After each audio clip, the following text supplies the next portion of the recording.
Namaste everybody, this is Anand. I'm speaking to you from Sattva in the Himalayas, upriver from Rishikesh in India. I welcome you all and thank you all for joining us. It is of paramount importance, this call of the Spirit, that we unite at the level of love, peace and light. That is one of the fundamental purposes of our existence, is to really come together in the direction of unity, from ego, from isolation to unity.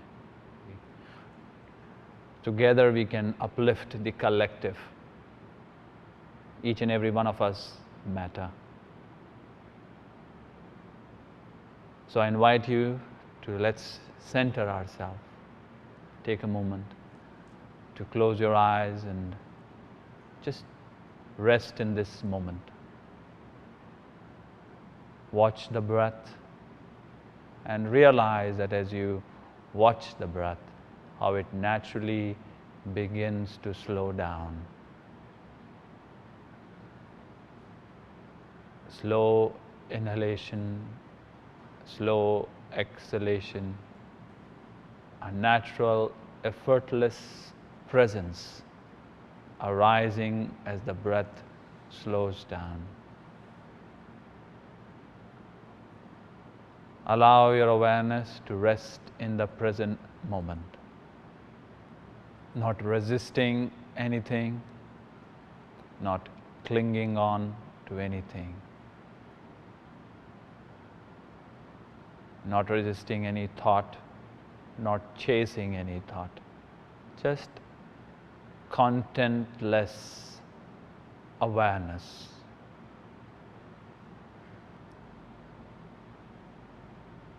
And as the awareness moves in the direction of this inner presence, realize the interconnectedness of our being.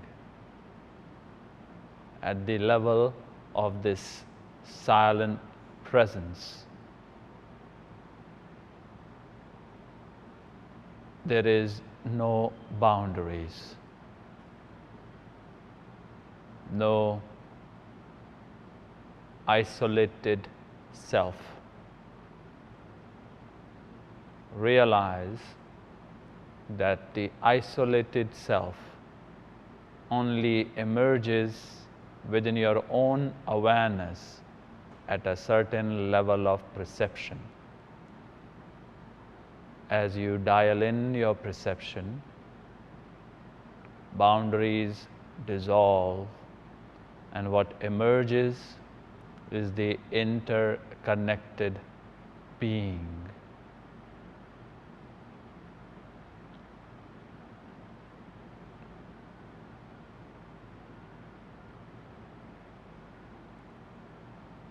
At this level of being, the space between is not a separator, but rather a connector.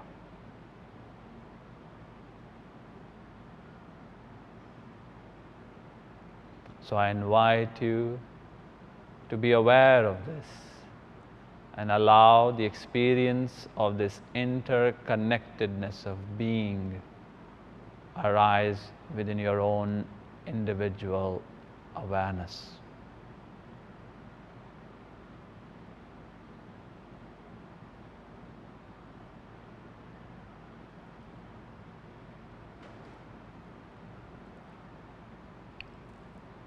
And as you feel this interconnectedness of being rising within your own experience, locate it within your own heart.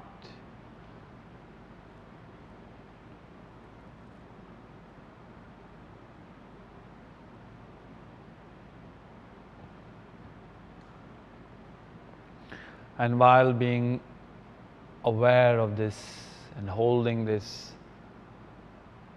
truth within your own awareness, within your own heart. Slowly, also simultaneously come into the relative reality, opening your eyes and coming into the space. I invite you to exist at these two levels simultaneously. As you listen to this short dharma teaching that flows through me, stay available to that level where the you and the I are an expression of pure being. At that level, the speaker and the listener are one. At the relative level, the speaker and the listener are two distinct values arising from that one being. So right now, see if you can be aware of both dimensions, the dimensions where there is the interconnectedness of being, and then on this relative level where there seems to be boundaries and time and change. And that is the dharma that I would like to bring to your awareness in this gathering as part of the global days of unity that so many of us around the world are coming together for. That the importance of existing in these two dimensions simultaneously, at these two levels rather, simultaneously. That is the proclamation of Krishna to Arjuna in the great teachings of yoga. Yogaste kuru karmani. Establish yourself in yoga and then act. Well, that's from where total value of life arises. Just like right now, as your awareness is available to that level where there is the interconnectedness of being, there is a deep establishment within the field of unity. Yet we can be expressing while holding our awareness with that knowledge, with that fundamental truth of our being, we can still be engaging in action. Yogaste kuru karmani. This action has supreme value. There is the transcendent nature of being where interconnectedness dominates, and there is the relative expression of being where seeming boundaries dominate. At the relative level of being, there is time. In Sanskrit, the name for time, death, and change is the same word, kala. Kala is time, kala is change, and ultimately kala is death. So in the relative field of life, the only thing that is constant is change. Change is time, time is change. So in the relative level, if change is constant, we are either changing progressively or we are changing regressively. Change is constant. So these teaching in the yogic tradition, which speaks to two qualities of action, karma or kriya. Karma leads us to bondage, action that leads us to bondage, that leads us to suffering, action that creates suffering for ourselves and for our fellow beings. Kriya is action that is elevating, that uplifts the status of being. It is evolutionary action, progressive action. These two choices are available to each and every one of us in the relative field of reality. The increase of Kriya in our life naturally gives rise to greater love, greater harmony, greater unity.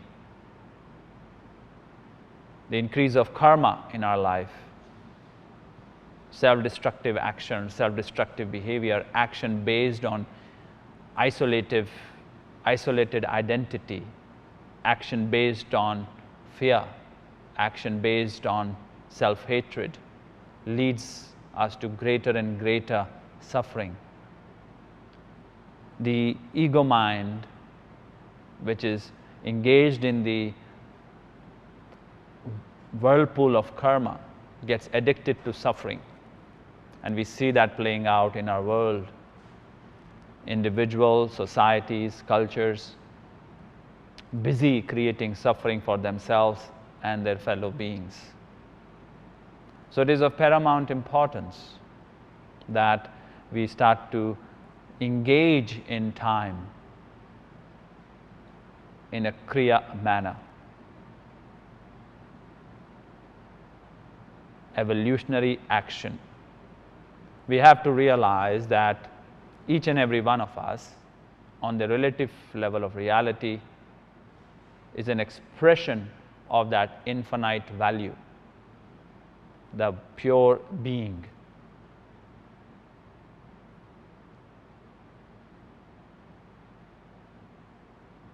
The being transcendent in its essential nature can only evolve through its finite values, through its relative values. The relative values of being are you and I. We are simultaneously transcendent and relative. At the relative level, we have the potential to evolve, progress. And that requires us to engage in Kriya, evolutionary action, beyond the parameters of thought, beyond the parameters of conditioning, beyond the parameters of ego isolated identity. We have to face the challenges, because there is, in the beginning, as you begin to engage in Kriya, there is the resistance of karma, because of habits, because of conditioning, because of memory. There is a resistance. We face opposition from our own self. And that is a very important thing for us to realize, that when that opposition arises from our own self, that resistance arises from our own self in form of self-sabotaging behavior, in form of falling back into the traps of habitual thinking, in the traps of ever-repeating known, we don't get surprised. We are cognitively brilliant. We can see it. And we realize that this is the behavior arising from conditioned identity. But as long as we can keep leaning in the direction of Kriya, keep favoring Kriya, evolutionary action, in the beginning it will be through effort. But slowly it starts to get to a level of effortlessness as resistance diminishes from our own self. And the beauty of it is that time, even though so vast and so fluid and so, on the relative level, so infinite, it is also extremely finite on the level of our experience. For the only time we really experience is now, is here. So as long as we can begin to favor Kriya, as long as we can favor evolutionary action, progressive action in our days, in our moments, we will find slowly all our life begin to rise up to that level. And as we individually engage in Kriya, as we engage in evolutionary action, as we engage in Kriya, we find that we start to gather natural support, because that's the purpose of existence. And when I say evolution, it really means that the finite gaining more and more of the infinite value within its own consciousness state. While engaging in the relative field, gathering more and more of infinity, like the wave bringing more and more of the ocean within its own expression. And we see that when that starts to happen within the individual, we start to uplift the whole, because, as I said before, the whole can only evolve through its parts. Totality can only evolve as you and I. That is the reason why there has been such emphasis on Kriya, the teachings of Kriya within the yogic tradition. And this very gathering that we are all participating in around the world is a collective Kriya, a collective evolutionary action.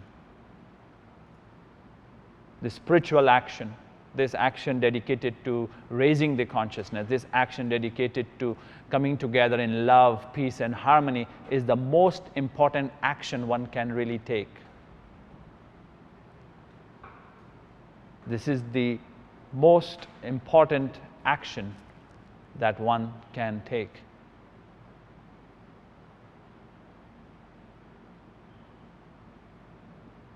Action in the direction of unity, that is Kriya. Ishwara pranidhanatva Kriya Yoga in the Yoga Sutra, Patanjali speaks of yoga as Kriya, that the evolutionary action is what leads us into yoga. Yoga being unity. As this gathering aptly called Global Days of Unity.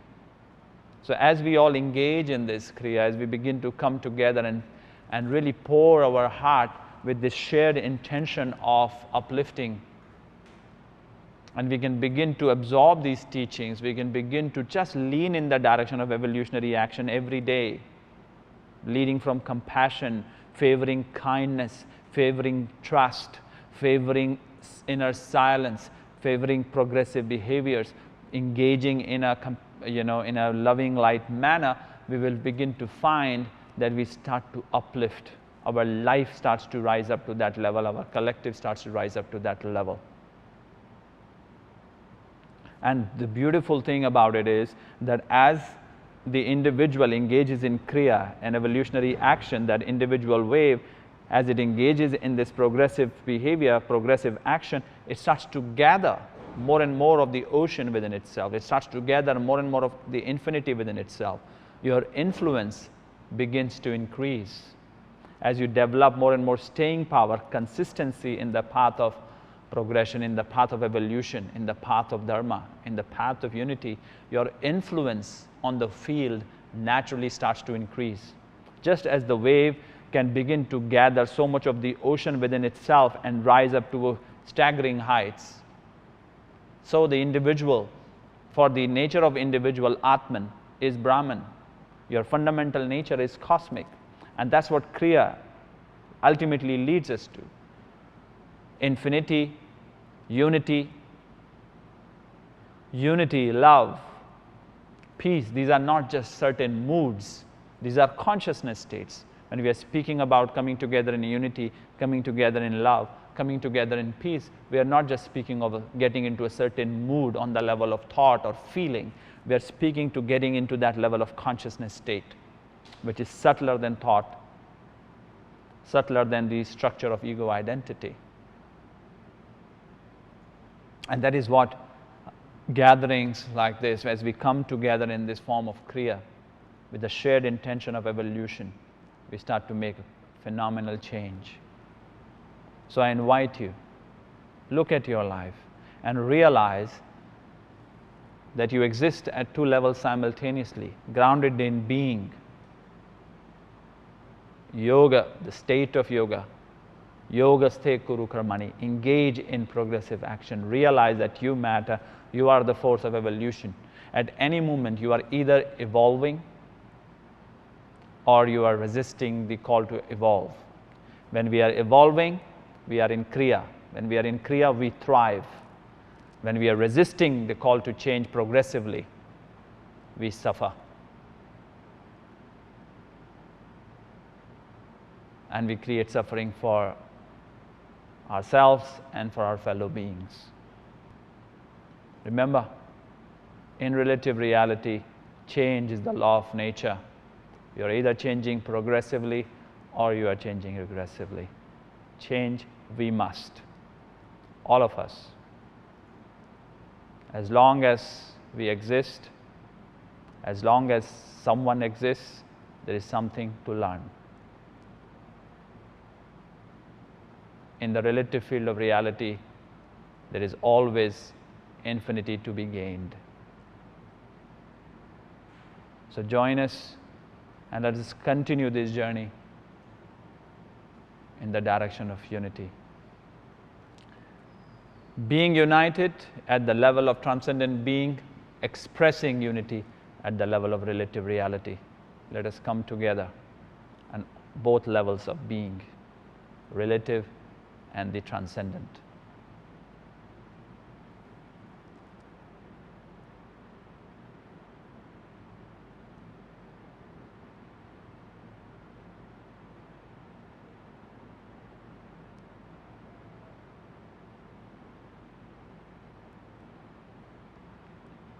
I bow to you for being with us, for taking this time to engage in Kriya, to come together with a shared intention to evolve in the direction of peace, love, harmony. This is a movement which will spread, and more of us need to come together with a shared intention. The time is upon us to be part of progressive change. Be the light in the times of darkness. Be the voice of sanity in the noise of chaos. I bow to each and every one of you again, and I thank you from the deepest level of my being. Namaste, Hari Om, Tat Sat.